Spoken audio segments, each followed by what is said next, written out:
Are you looking for standard-bred, thoroughbred, stable supplies, or nutritional products? The Harness Shop Online specializes in bringing only the highest quality horse and equine equipment and products like harnesses, bridles, and other racing and training equipment direct to you, our valued customers. Many great promotional offers and discount coupons are available online at theharnessshoponline.com or call us at 1-866-469-8181. The Harness Shop Online, your one-stop shop for horse and equine products, equipment, and supplies.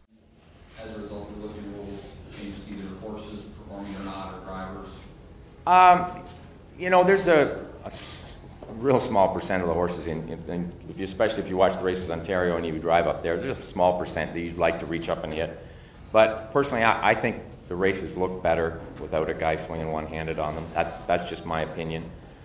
I find it frustrating when you go from jurisdiction to jurisdiction, like Kentucky and Ontario, you can't take the lines, and you really have to concentrate and tell yourself when you get there, because you get 10 days suspension in Kentucky, and if you do it in Ontario, your horse gets taken down.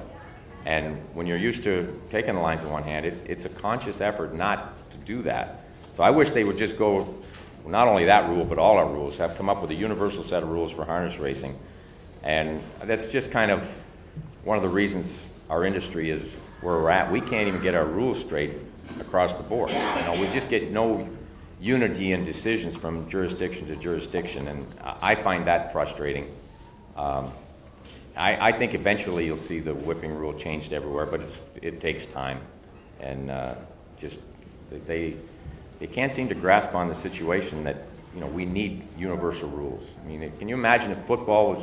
If you played in Washington one week and the rules were different when you went to Texas?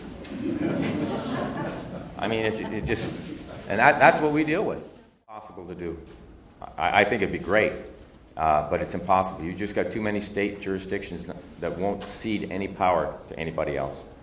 And when you're dealing with those government issues, as I mentioned, the Meadowlands, it's a state-owned track, it's impossible to get around that.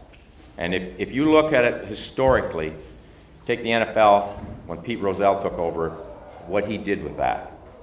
The NBA, what David Stern did with that. He turned them, both those men turned them right around.